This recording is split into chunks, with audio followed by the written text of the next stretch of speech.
Bueno, estamos todavía complicados porque bueno, sabemos que hubo un fallo judicial que delimita la aplicación de fitosanitarios a 1000 metros en forma terrestre y 3000 aéreos en cercanía a las escuelas. Eso involucra unas 300.000 hectáreas si hablamos solamente de la terrestre, que es la más usada. Y obviamente es una superficie muy importante, pensando que Entre Ríos tiene 1 millón y chirolitas de hectáreas productiva, hace de que quede una gran parte fuera de poder producir. Y bueno, lo que siempre se dice, ¿no? Que no se tiene en cuenta que ahí vive gente, que son normalmente en cercanía a las escuelas están todos los pequeños productores y que son los que más bien hacen las cosas. O sea, no ha visto problemas importantes, hablando de cerca de 1000 escuelas que tenemos en ámbitos rurales. Pudo haber 1 o 2 casos de alguien que ha hecho el ejercicio de las aplicaciones sin tomar las medidas que tendría que haber tomado. Las buenas prácticas. Las buenas prácticas, y para eso siempre decimos que el Estado tiene que estar y castigarlo, y nosotros nunca vamos a defender a un aplicador o un productor que no cumpla con esas buenas prácticas.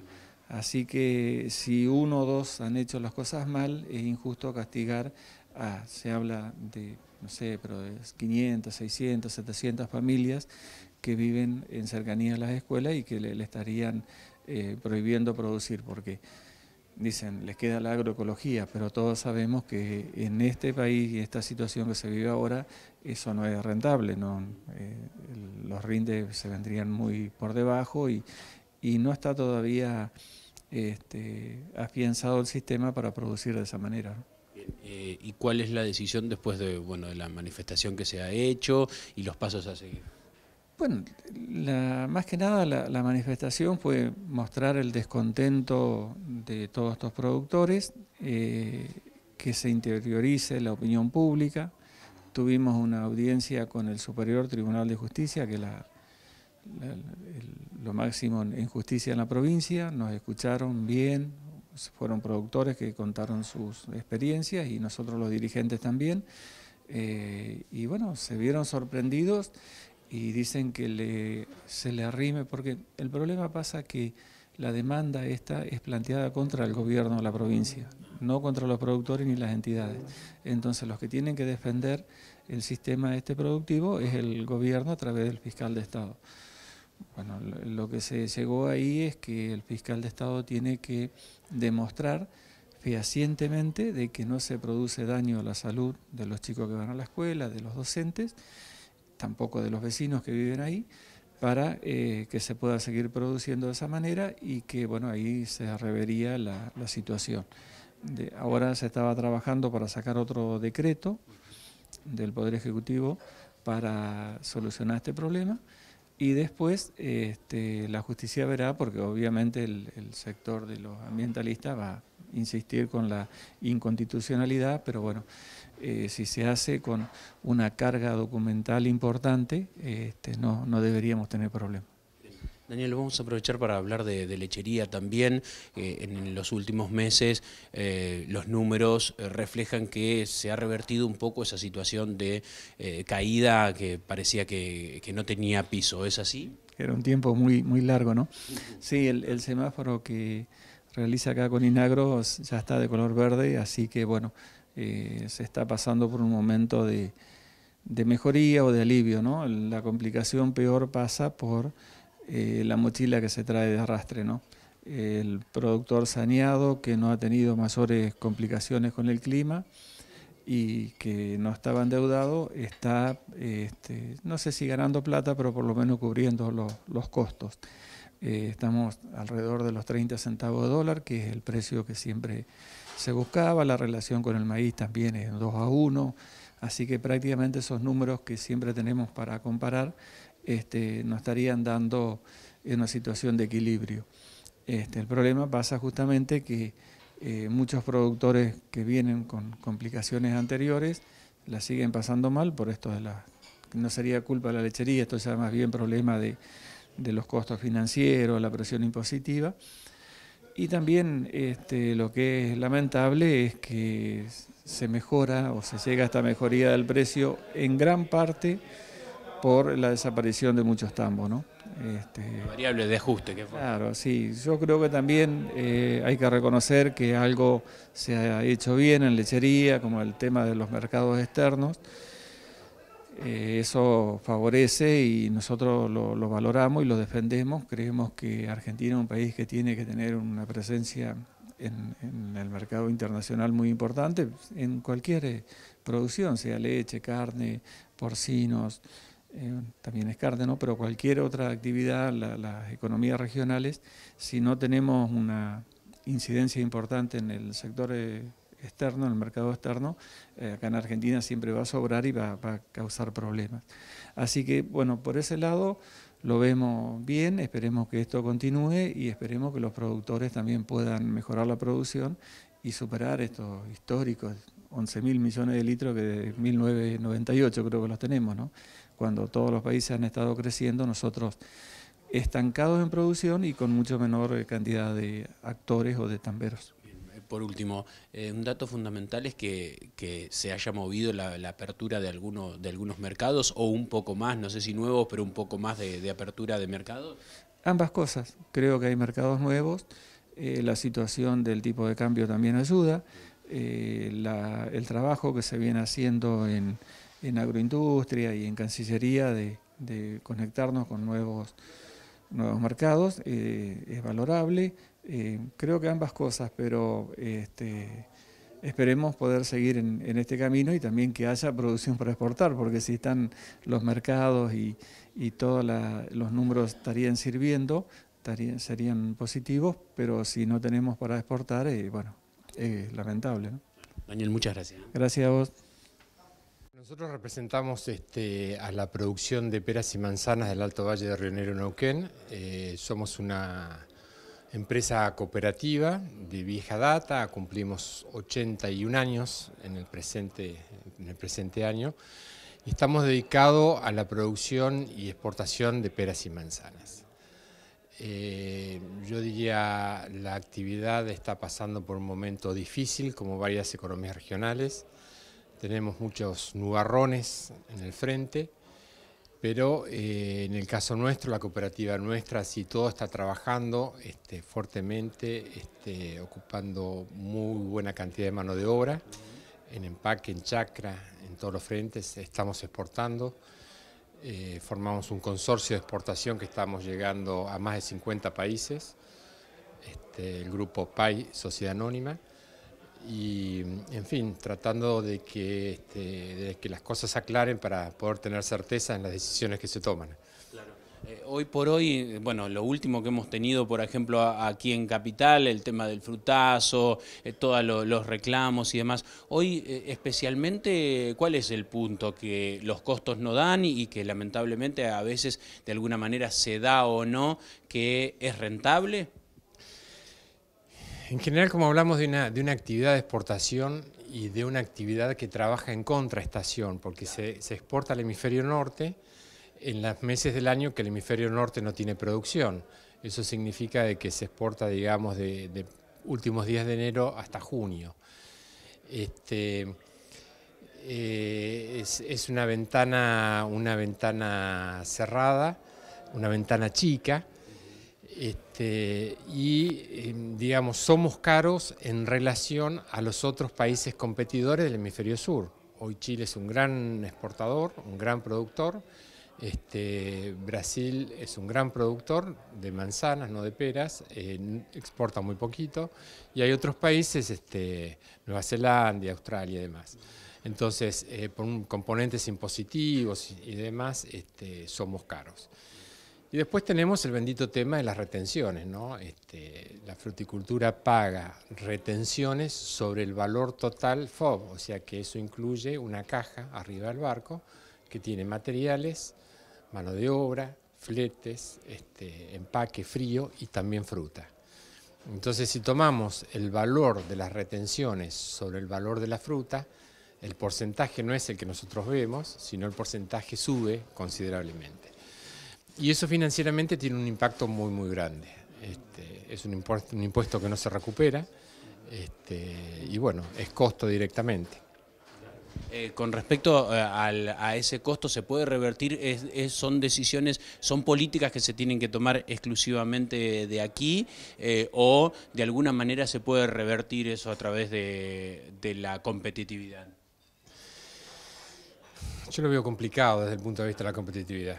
Realmente me parece que es una decisión de política económica, una decisión importante. La nuestra es una actividad que ocupa gran cantidad de mano de obra. Es una actividad intensiva.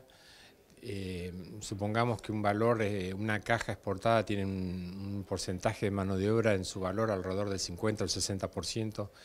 Es realmente muy importante. Y en honor a eso, bueno, tiene que ser considerado las retenciones, ¿no? Un impuesto que en el mundo no se usa, un impuesto, digamos, que prácticamente creo que Argentina es el único país que lo tiene.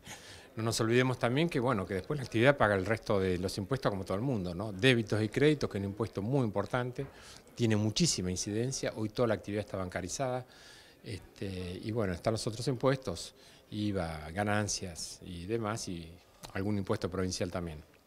Gustavo, como siempre, muchas gracias. Gracias a ustedes, que sigan bien. Entrando el invierno, ¿cuáles son las recomendaciones para los terneros? Bueno, en materia sanitaria yo siempre defiendo la parte de prevención. Cuando digo prevención es adelantarnos a los problemas y no estar atrás de ellos. Hablar de prevención es hablar de vacunación. Es una época para prevenir enfermedades respiratorias, básicamente en terneros, época de destete, por lo menos en la zona sudeste de la provincia de Buenos Aires. Siempre indico la práctica de vacunación, realizarla antes del destete. No olvidemos que el mayor estrés del ternero se da en esta época, justamente, esa práctica es la que lo provoca, y bueno, para evitar la vacunación durante el destete, evitamos el estrés, lo hacemos antes y después ese ternero al destete va a estar mejor preparado para los desafíos de las diferentes enfermedades, principalmente respiratorias. Generalmente son enfermedades poblacionales. Cuando hablo de población hablo de número de animales, hablo de rodeo. Son enfermedades que afectan un gran porcentaje. Cuando hablo de gran porcentaje puede estar afectado 50, 60, 70% del rodeo, hablando de terneros.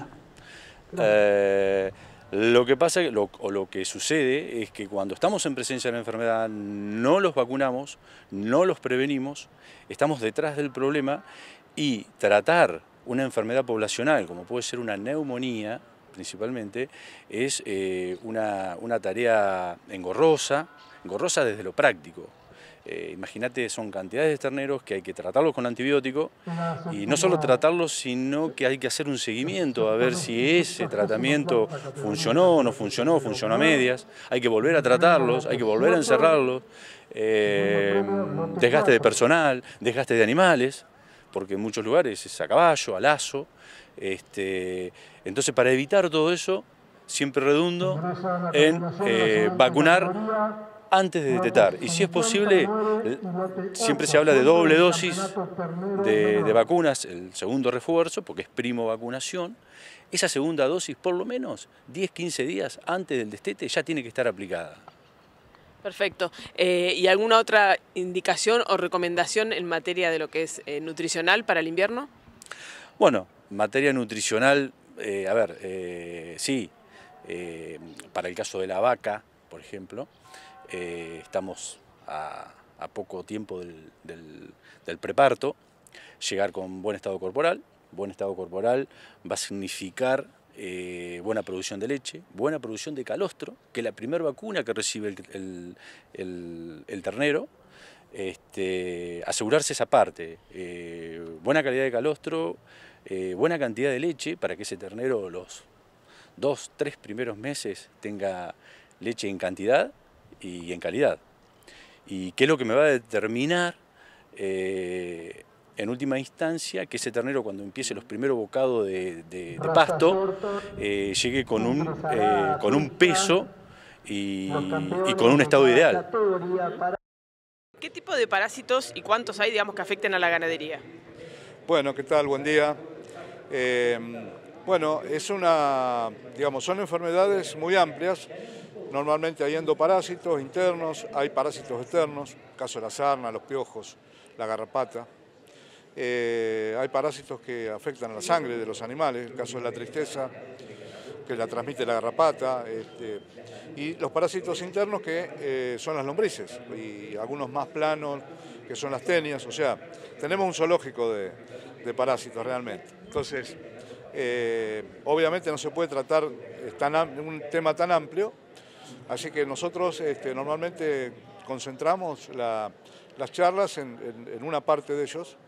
Hoy particularmente vamos a concentrar en el tema de los parásitos internos, los parásitos redondos, el cual a través del tiempo han generado una instancia bastante complicada de control, en función que las nuevas tecnologías de producción han intensificado los sistemas y se ha favorecido la transmisión de la enfermedad en los animales, entre animales, en las pasturas también, complicando muchísimo la ganancia de peso de los animales, sobre todo en determinado periodo del año. Sumado a esto, se agrega que también en los últimos años ha progresado muchísimo el tema de la resistencia a las drogas que disponemos para controlarlos. Tenemos un relevamiento de hace un par de años nada más atrás, en unos 60 establecimientos en Argentina, y el 95% de los establecimientos está con problemas de resistencia a alguna de las drogas, ¿no? Entonces, eso genera una complicación importante, porque ya el productor no puede desparasitar, digamos, como hacía antes. Bueno, ya que encierro desparasito, o veo los animales un poco feos o con algo de diarrea, los desparasito, sino que hay que hacer un diagnóstico en cada campo realmente de ver cómo andan las drogas, cuál es la que funciona, cuál es la que no funciona. Y en base a eso, entonces ahí sí hacer un buen programa de control, que eso lo tiene que hacer con un veterinario, no hay vuelta ya, ¿no es cierto? No se puede seguir trabajando a ciegas. Hay que hacer análisis, hay que hacer seguimiento de las tropas, hay que buscar los momentos oportunos para desparasitar, y de esa manera, digamos, se va a poder controlar sin problemas, ¿no? Pero como venimos hasta ahora, es realmente una pérdida muy, muy grande en términos de kilos de carne y en términos de la compra de antiparasitarios que se usan y no funcionan, ¿no? ¿Hay algún momento del año o algún evento climático que sea como más proclive para que surjan los parásitos? Bueno, hablando de los internos, el periodo crítico es entre el destete, que normalmente es a fin de verano, principio de otoño, y la primavera. O sea, cuando empieza a crecer el pasto de la primavera, ahí ya el problema se atenúa, pero son 7, 8 meses, 6 meses, dependiendo del momento que uno desteta, los cuales hay que tener muchísimo cuidado porque los animales pueden perder 20, 30 kilos de peso cada uno, ¿no? Sin que nos demos cuenta, es la famosa pérdida subclínica que no nos damos cuenta. Si el animal ya tiene diarrea, tiene síntomas de parásitos, se puede esperar pérdidas de 40 a 50 kilos por animal, que es muchísimo, es digamos, la ruina del sistema, ¿no? ¿Y con un control parasitario adecuado se puede revertir la situación y recuperar el animal? La situación es que, digamos, sobre pasturas es difícil prever que no haya parásitos, siempre va a haber parásitos, o sea, uno tiene que convivir con ellos. La idea es justamente montar un buen programa de control, de seguimiento de las tropas, para encontrar el momento oportuno y minimizar esas pérdidas que produce. Y eso se logra, podemos esperar una merma a lo mejor del 5%, que bueno, queda en manos de los parásitos, pero no entregar 20, 30 kilos por animal, ¿no? ¿Cuál es la frecuencia recomendada para una visita veterinaria en un establecimiento ganadero? Bueno, desde el punto de vista de control, nosotros lo que recomendamos, según el sistema de producción, ¿no? Porque de acuerdo al sistema de producción está el riesgo de la infección parasitaria. Entonces, en los de alto riesgo, indudablemente, hay que ir todos los meses, sacar muestras, incluso sin encerrar los animales, porque se pueden tomar muestras de materia fecal en la misma pastura y hacer los análisis a partir de ahí y hacer el seguimiento. Depende también si el año viene lluvioso o viene seco. Si viene seco, los muestreos se pueden estirar porque va a haber menos riesgo de la enfermedad. Si viene lluvioso, hay más riesgo, por lo tanto hay que acortar los periodos de muestreo. Pero podemos decir que entre 1 y 2 meses es una frecuencia que podría funcionar bien. Le voy a pedir un resumen de su charla de hoy. Sí, la charla está programada, sin ajustarnos exactamente al título, a revalorizar el rol de la recría en los procesos de engorde y terminación. Si bien, digamos, las formas de producir en el país, básicamente, una vez obtenido el ternero destetado, han variado sustancialmente, de todas maneras también hay una cosa que se remarca constantemente, que el país está faenando con pesos de faena relativamente bajos. Esto nos está poniendo de alguna manera límites a lo que podemos producir. No es fácil crecer en cantidad de terneros, pero el ternero logrado debiera ser faenado a pesos mayores. Tanto lo que va a mercado interno como el famoso novillo entrepesado o pesado de exportación. Este último realmente es una figurita muy faltante, digamos, en el menú de las opciones finales que tienen la industria de transformación. Está necesitando de ese tipo de novillo, pero ya sea en uno u otro caso, tanto para animales de consumo interno como animales para exportación, las formas de hacer recrías eficientes son muy importantes. Hacer recrías eficientes, de última, tampoco no pretende que se hagan exclusivamente a campo. Hoy por hoy, digamos, el pasto es un componente importante, el pasto abarata los costos, pero también hoy lo que llamamos como recrías e invernadas pastoriles tiene mucho que ver con adicionarle suplementos energéticos, reservas de calidad como los silajes o las mismas reservas que provienen bajo la forma de heno de los excedentes de las pasturas en primavera avanzada y verano. Bueno, ese menú de opciones es lo que estamos proponiendo para que los procesos, si bien se hagan a campo o se estiren, y podrían tranquilamente también estirarse dentro de los corrales, pero eso es un poquito más difícil, en base a silaje, algunos sistemas lo están haciendo, pero el común denominador no suele hacerlo, de modo que el resultado, valga la redundancia, es que en realidad estamos faenando bastante chico, bastante cerca del límite máximo, digamos, o el peso mínimo de faena para consumo interno. Y en exportación tenemos este problema, que realmente, digamos, tenemos una gran necesidad, digamos, de categorías más grandes, pero de machos. En realidad, digamos, estamos recurriendo peligrosamente a la faena de hembras, de vacas o de vaquillonas falladas, pero eso no es ni la estrategia final de un país que debiera, digamos, preciarse por ofrecer, digamos, realmente nuestro producto insignia, que ha sido el novillo, y después, bueno, por supuesto, complementarlo con todo lo que podamos generar en variedad de productos exportables, ¿no es cierto? ¿Qué variables tiene que manejar el productor para que esta recría sea eficiente y realmente le convenga, porque lo último, digamos, siempre es un negocio lo que tiene en la cabeza, le convenga llegar a este peso más alto? Primero, tiene que sentarse y tiene que replanificar, estamos hablando normalmente de sistemas mixtos, replanificar la relación de superficie que le asigna a las actividades.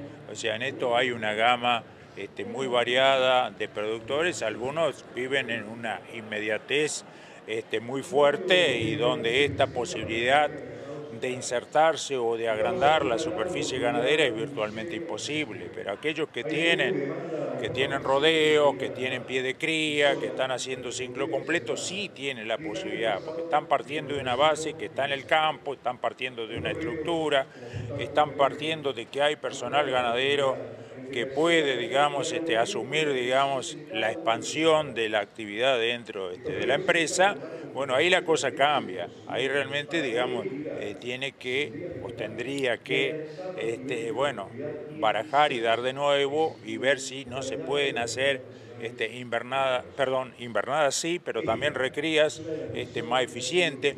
¿Cómo se pueden hacer más eficientes los corrales de terminación que muchas veces existen en casi todos los establecimientos que se dedican a recría y engorde? Ese proceso también, cuando se hace a campo, a veces no se hace con la agudeza, con la precisión con la cual lo hacen los profesionales. Ahí el ganadero de campo que usa corrales y bueno, tiene algunas cosas que aprender todavía para hacer más eficiente ese proceso, porque no nos olvidemos que ese proceso final lo estamos haciendo con insumos caros. El maíz tiene sus valores y está muy bien que lo tenga, de modo que cuanto más podamos acortar vía eficiencia este proceso, la ecuación global, el margen bruto, la rentabilidad que dé el sistema ganadero en la empresa va a ser mucho mejor. Bueno, y finalmente le consulto qué porcentaje se puede llegar a aumentar en promedio del rendimiento de una eficiencia así. Sí, ese va a tener que ser un proceso paulatino. Yo le haría un poco más amplia la pregunta de lo que el país en realidad puede producir. O sea, nosotros hemos llegado el año pasado exitosamente a llegar a la barrera de los 3 millones de toneladas res, ¿no es cierto? Bueno, para que eso suceda, para que cambie, obviamente hay dos variables fundamentales. Tenemos que generar más terneros y a los terneros que generemos, lo que acabamos de decir, le tenemos que dar mayor peso de terminación. Básicamente en esas dos patas se fundamenta de que el país tenga o pueda abastecer exitosamente su consumo interno, que es un mercado que no hay que despreciar de ninguna manera. Argentina tiene un mercado interno muy fiel, casi cautivo, pero no abusemos de él, y también tenemos que estar mirando hacia afuera, tenemos que estar mirando hacia el mundo, pero con una gama de productos, en algunos casos de más valor de lo que estamos exportando actualmente. ¿Cuántos tipos de salame y de quesos existen? Bueno, están en este momento en Siquet, Salames y Quesos Tandileros, un local regional, esta esquina muy vinculada a productos de alta calidad desde sus inicios, una histórica carnicería que había, para luego dar lugar al Emporio del Salamín en la década del 70 y luego venimos nosotros a partir del año 98 con Siquet. Obviamente acá encuentran todo lo que es la gama de productos, toda la línea de salames y embutidos y fiambres, y que son los principales productores de la ciudad. Tenemos arriba de 40 tipos de salame y arriba de 40 tipos de queso en todas sus líneas, desde sus distintas masas hasta sus distintos condimentos y demás. Bueno, completan toda una gama muy amplia que buscamos darle el asesoramiento cada vez que vienen los distintos consumidores y clientes acá al local. Si nos concentramos primero en los salames, ¿qué tipo de salames hay y cómo se los reconoce? Básicamente, cuando hablamos de salame, nosotros siempre apuntamos a 3 características. La primera característica es por su picado, ¿verdad? Generalmente las personas, lo primero que reconoce la mayoría de los consumidores es picado fino o picado grueso. Muchas veces rompemos un poco el mito, la gente busca la presencia del tocino, lo ven como algo, digamos, no característico a lo saludable, o nos pide el tema del tenor graso, pero generalmente son productos que están, en su producción están elaborados de la misma forma, lo único que cambia es el tipo de producción. ¿Qué nos pasa? La ciudad, como salame tandilero, en realidad está vinculada a productos al picado grueso. Eso es la incorporación de tecnología, lo que vino a hacer es que empiecen a aparecer productos picados finos, pero en realidad los comienzos de la industria con la tecnología que había en ese momento, los cortes a cuchillo y demás, hacían que los cortes sean de picado grueso. Incluso los productores o personas vinculadas a este tipo de producto para definir su calidad siempre buscan ese tipo de producto, porque es donde se define las carnes de cerdo, las carnes de vacunas, el tocino, se define mucho más la calidad que en un picado fino donde es una masa que ya se rejunta, se logra la coloración, digamos, y ya es más difícil el reconocimiento. Esa es como la primera característica que tiene. Luego la segunda característica es qué condimento vamos incorporando a ese tipo de producto. tenés, partiendo la base, nosotros generalmente en todos los salames, lo que es el salame tandilero, tiene ajo, pimienta y sal. Esos son los 3 condimentos básicos que tienen toda nuestra línea de salames, embutido seco, lo que le llamamos nosotros. Luego, a la incorporación de distintos condimentos, puede ser ají molido, nuez moscada, distintos tipos de condimentos que nosotros vamos agregando, vamos formando las líneas de longanizas o de distinto tipo de producto, por su formato o por su tipo de condimento que tiene. ¿Bien? Esa sería la segunda característica. Y la tercera, que define toda la variable de productos, es el tiempo de maduración que tiene un producto. Productos que se denomina jóvenes o productos de alta maduración.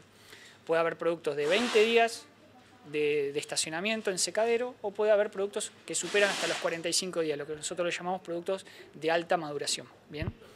Ahora, hace poco, el salame tandilero obtuvo su denominación de origen. Te voy a pedir que me amplíes, primero que me digas qué importancia tiene este sello para el salame tandilero y segundo, qué receta tiene. La Unión de los Productores Locales acá de la ciudad siempre buscó cuidar a su producto. Sabíamos que el salame tandilero es con reconocimiento a nivel nacional y se buscó cuidarlo realmente de que la producción tenía que ver con lo que la industria buscaba del salame tandilero. La Unión de los Productores Locales, después de algo así como 10 años, logró la denominación de origen en el producto. ¿Qué garantiza esto?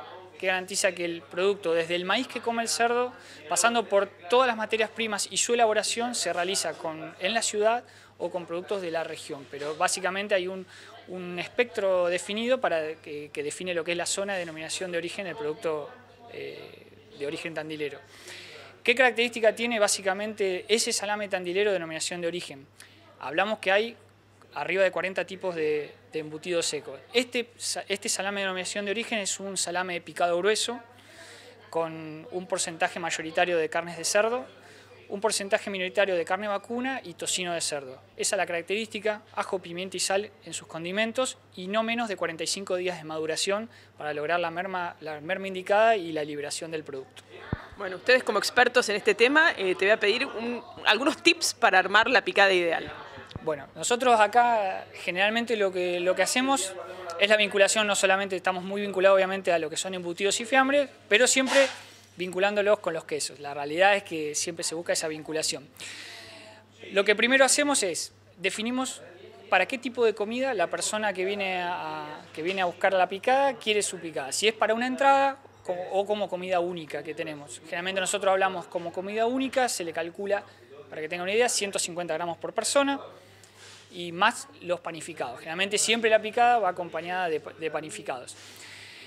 Y en esa distribución siempre buscamos 50% en embutidos y fiambre y 50% en queso. Vale decir, en el caso de comida única va a ser 75 gramos entre los quesos que uno elijamos y 75 gramos entre los embutidos y fiambre. ¿Qué nos pasa? Generalmente cuando la persona viene al local, en el caso de servicio que nosotros brindamos, nosotros permitimos que una picada armada acá por la gente nuestra le permite una gama mucho más amplia en poca cantidad de gramos de producto. ¿Qué pasa? Cuando solamente recomendamos la picada para llevarse el producto, solamente cuando a la persona le gusta, supongamos 3 tipos de producto. Entonces es como que la persona lo puede elegir, va con toda la tradición y demás, que la persona quizás lo corta en su casa, ya tiene toda esa parte, digamos, más de su propio show, pero cuando busca variedad y demás, nosotros siempre le inclinamos por la recomendación de la picada armada, por una cuestión de que va a tener mayor variedad de productos, ya está el producto, digamos, cortado, sin la merma que tiene por desperdicio, ya sea de la cáscara, de la tripa que tienen los distintos salames y demás. Entonces buscamos un poco esa orientación al consumidor, digamos. Bueno, y la última pregunta es, ¿qué prolifera más, el turista local o el turista extranjero? No, nosotros acá en la ciudad, hoy por hoy tenemos el turismo nacional, actualmente es lo que más prolifera.